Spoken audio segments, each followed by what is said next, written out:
All right, quick break before we get started here today. I want to tell you about something that keeps coming up with the brands that I talk to. Now, here's the reality. If you're running paid ads right now, your ad platforms are probably only seeing about 40% of your actual conversions. Think about the iOS restrictions, the ad blockers, all these privacy changes that have happened over the last few years. They've all created this massive blind spot in your data. And so you're making these ad decisions based on incomplete information. And I've watched brands kill campaigns, honestly, that were actually working. They've just looked like losers in the dashboard. But I've also seen people pour money into campaigns that look great. But the reality is these are just taking credit for sales that they didn't drive. And so if you're spending $500 a month or even $50,000 a month, to me, that's really expensive guessing, and that's what my sponsor on today's episode actually solves. Their company is called WeTracked, and they're at WeTracked.io. It completely fixes this problem. They are the #1 highest rated ad tracking solution on Shopify. They have over 7,000 brands that are using this solution to get accurate conversion data back to Meta and back to Google. And technically, it just bypasses all of the tracking restrictions so that these algorithms can start actually learning your store and what's actually working. And the setup takes 5 minutes. There's no coding required. And believe it or not, they actually have real human support 24 hours a day, 7 days a week. There's not a ticketing system. And literally, you can test out their solution right now for 14 days. And you can see the difference, honestly, in your data right away. So you can go to WeTracked.io/e-commerce fast lane, or you can just go to the show notes. There's a special link in this episode, and you get a special 10% off for you, our amazing listeners. So, all right, let's jump back into today's conversation. You're listening to E-commerce Fastlane, the podcast show to help you build, manage, grow, and scale a successful and thriving company, powered by Shopify. Listen to real conversations with partners and subject matter experts as they share proven practical strategies, platforms, and the best Shopify apps to help you accelerate your business. The time is now for you to improve efficiencies, grow revenue, profit, and lifetime customer loyalty. Please welcome your host, startup founder, and strategic advisor, Steve Hutt. You know, out of millions of Shopify merchants, do you know only 30 went live with OpenAI's instant checkout? That was the whole launch. Like 6 months ago, I know the industry told you that ChatGPT was about to kill the retail website. And today I want to walk you through what actually happened and why most of the takes that you're seeing miss the point, and exactly what to do about it wherever you are in your entrepreneurial journey. You're doing $500K a year or you're doing $50 million a year. So I want to walk you through all of that. Now, for context, about 4 weeks ago, I had an episode 453, and I told you that, Shopify's new agentic storefronts, were kind of this distribution shift, so to speak, and you didn't want to kind of sit out on that. And I really do stand by that. But the story has gotten significantly more nuanced in the last 4 weeks, since I recorded that episode. And I wanted to give you kind of more of an updated read on exactly what's going on. And in this episode, I'm going to walk you through like what really happened with instant checkout and why most everyone got the framing completely wrong about what's actually true about agentic commerce, as it is right now in late 2026 in April, and, what to do about it depending on your stage. Like, this isn't a doom take. It's not a cheerleader take. This really is an operator read. Like, this is like the way that I want to talk to you today and share with you today is as if you were sitting like across the table at a mastermind. So let's talk about what actually happened, and just to get like better context here. Because I know around September of 2025, I think OpenAI launched this thing that they were calling this instant checkout, and it was kind of inside ChatGPT. I think the launch partners originally were Shopify, and was Etsy, and there was Walmart. Now, even Shopify's president, Harley Finkelstein, he called it like the new frontier of online retail. And I think the press massively loved it. And vendors started pitching these kind of like agentic commerce readiness to merchants, taking it as a very urgent and important kind of thing, that a project you might be working on. The framing was everywhere, but the buying products inside a chat window was literally about to replace retail websites. At least that's what the narrative was. And here we are, like 6 months later, and here's the actual scoreboard. Like, out of millions of merchants that are on Shopify, only about 30 ever went live with this feature. And that number has been confirmed directly with Forrester. I know the information was reported to be closer to 12, but either way, adoption was minimal. And I know Walmart had, 200,000 some products available on launch day, but consumers really weren't buying through it. Like what they were doing was, and like we all kind of do, is we were researching like in ChatGPT, and then they were completing the purchase on the merchant's own website, where, they would have their payment methods would be saved, account history, and even loyalty and membership and rewards, things like that. All of that would live on the merchant's website. And I think, the early warning signs really came around March the 4th. I think Walmart's executive vice president of AI acceleration, Daniel Danker, he was actually at a Morgan Stanley, I think it was a tech and media conference, and he flat out really called instant checkout, and I'm going to quote this, but a very temporary moment in time. So the very next day, the information broke, and then the story came out that OpenAI was now going to be killing this feature, and on March 24th, OpenAI officially confirmed it through a blog post. Now, that same day, Shopify announced its agentic plan, and it was now globally available, with checkout moving back to the merchant's own site, which I agree with, and products are staying discoverable in chat. So, but here's the kicker that tells you that everything about how unready this product really was, and this is going to blow your mind. But as of February 2026, when OpenAI, they had not built the infrastructure to collect U.S. sales taxes, and literally, they launched a national checkout product without solving for sales tax. It makes no sense to me. And this is not a minor oversight. This is a foundational gap that, really, should have been in place from day one. But it's that kind of detail, I think, that kind of explains a little bit about why 30 or so merchants went live with this product. And so the product clearly was not ready. And the people closest to it likely knew that. And so that's what happened. The hype said that, retail websites were dead. And, the reality was that, it's just the most ambitious kind of agentic commerce launch in history. It shipped, but clearly it struggled and, got pulled 6 months later. And so I guess the best way to kind of describe this and maybe understand a little bit about what actually went wrong is to talk about the framing. I think that's the big thing. It's I think the pitch, with AI would kind of replace the retail website. And, that was never how this was going to play out. And I think the data now is proving that. We talk Forrester's, they had a consumer research paper that came out and a survey.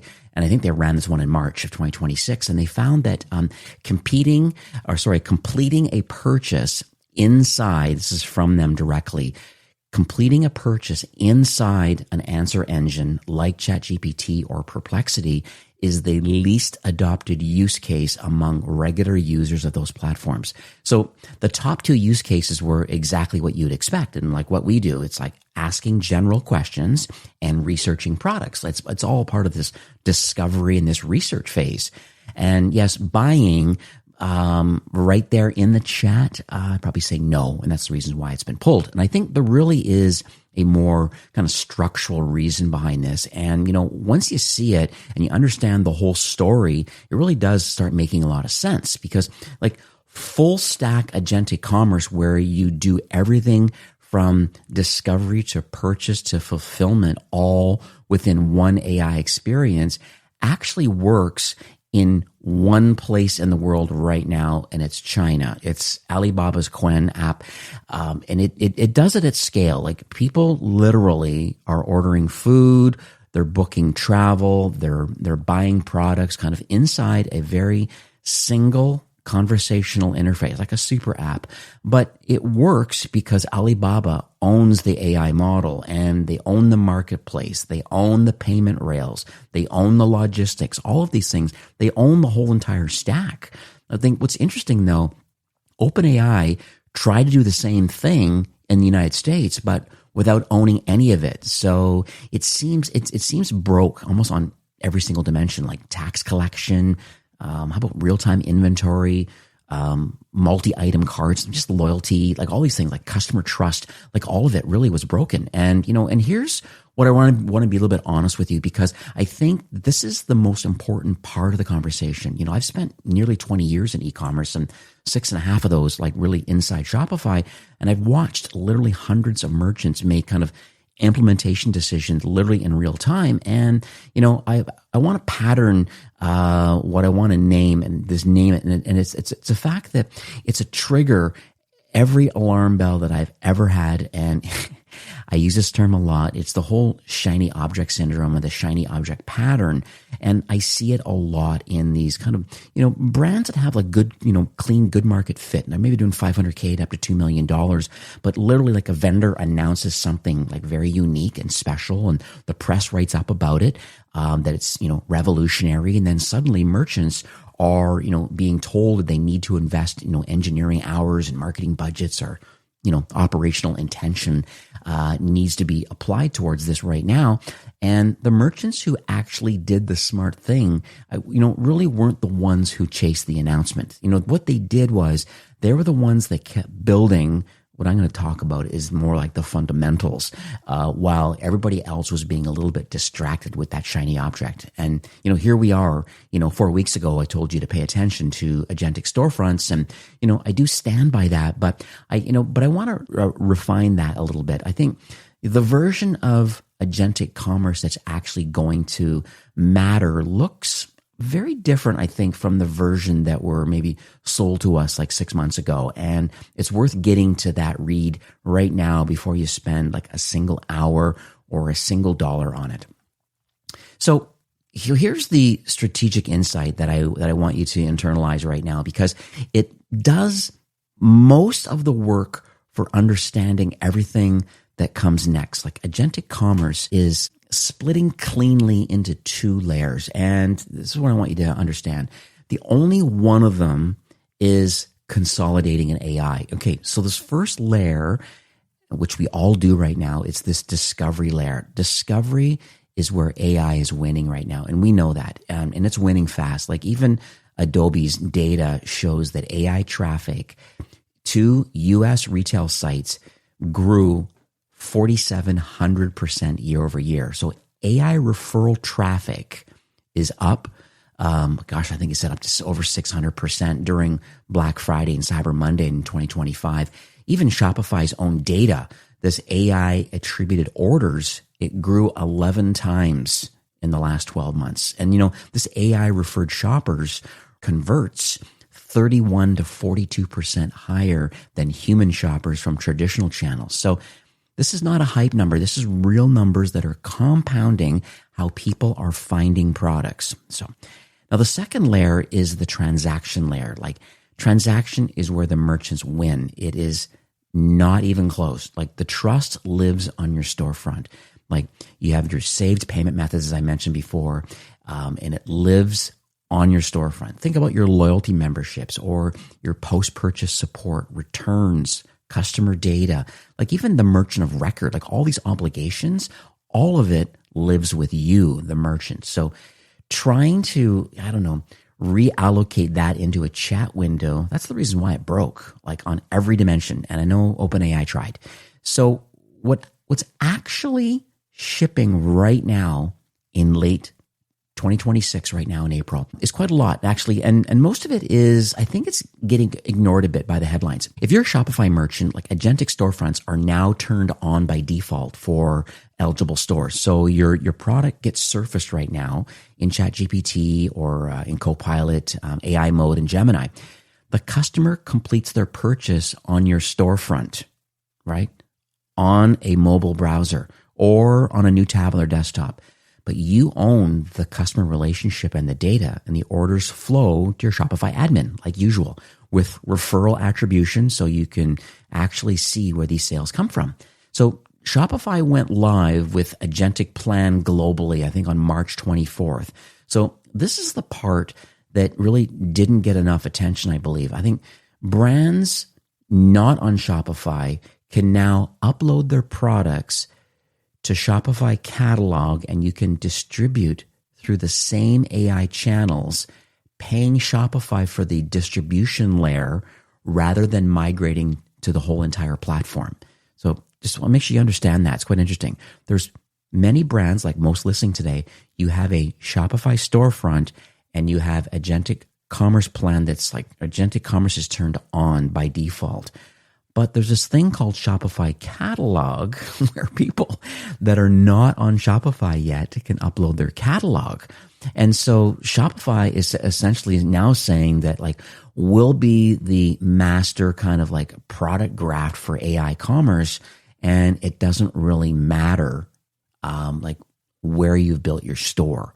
So the protocol war is about to be settled very soon. I think this whole universal commerce protocol, and I've written about it a few times, lots of other people are talking about this UCP, Universal Commerce Protocol. It really is winning. And there's a lot of incredible companies right now, a lot of big backers. Think of Walmart, Target, I know Etsy's on board, American Express, MasterCard, Stripe, Visa, Microsoft's on board right now. And there are thousands, not 30, thousands of Shopify merchants that are live right now that are selling through it. Even Meta has reportedly extended their UCP, this Universal Commerce Protocol, to social commerce. So they're definitely adopting it, and I think it's an amazing thing.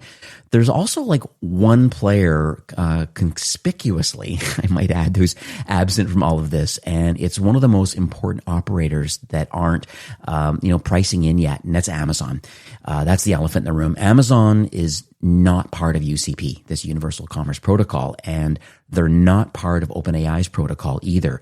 I think they're betting entirely on Rufus inside their own walled garden. So if you're a brand, I don't know, doing meaningful Amazon volume, this is a interesting distribution risk that's worth modeling, because I believe that, the AI discovery layer is consolidating around Shopify and not Amazon.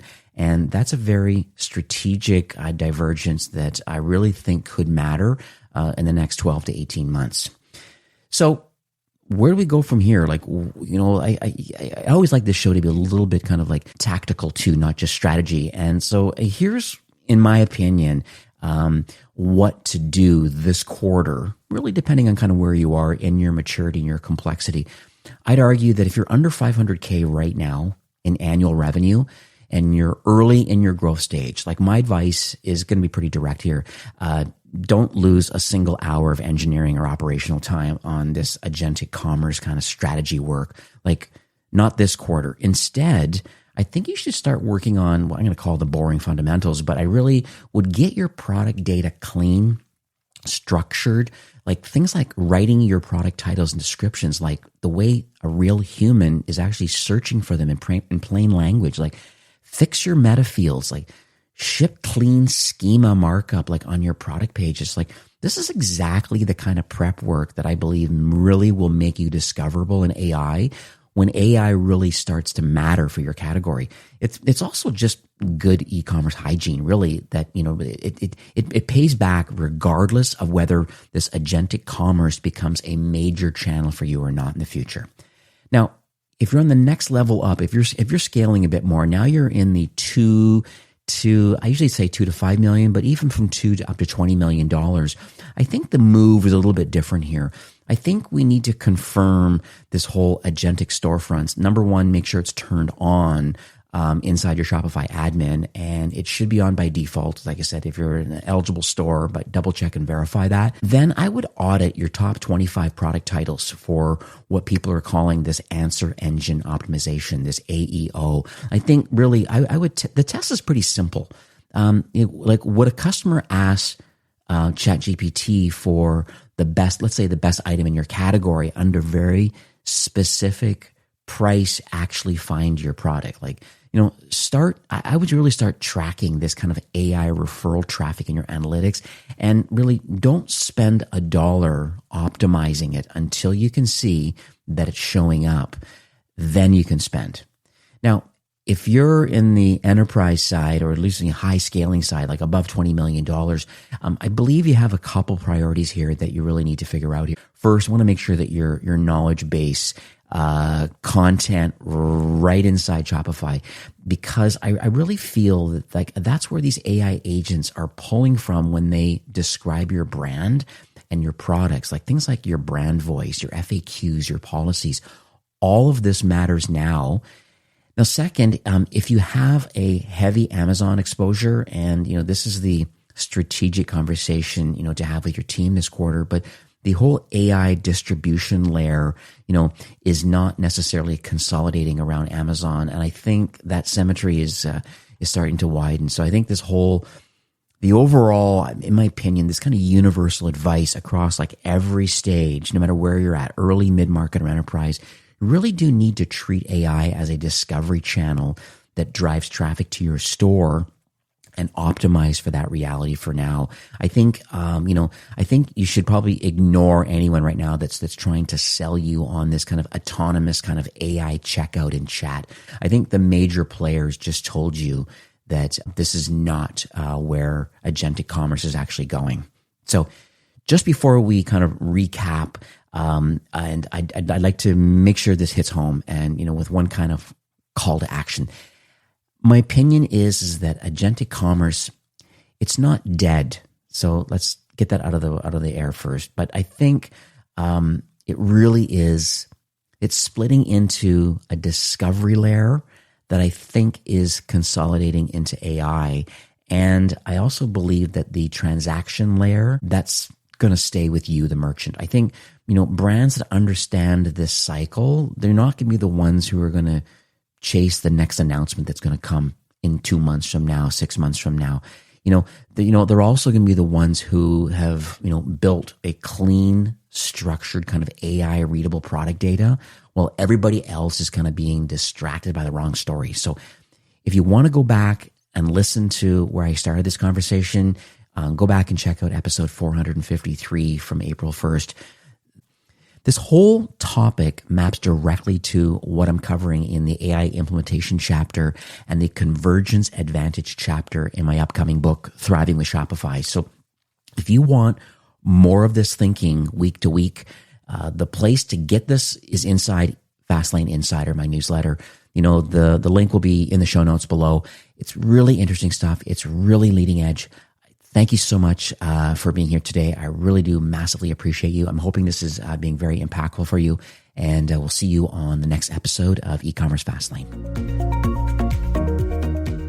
Well, that's it for today's episode. I'd like to thank you personally for being a loyal listener of E-Commerce Fastlane.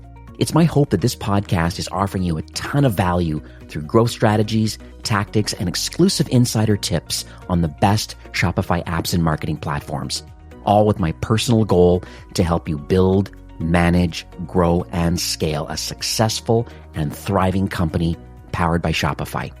Thanks for investing some time today and listening to the show. I'm so proud and excited that you have a growth mindset and are a constant learner. I truly appreciate you and your entrepreneurial journey. Enjoy the rest of the week and keep thriving with Shopify.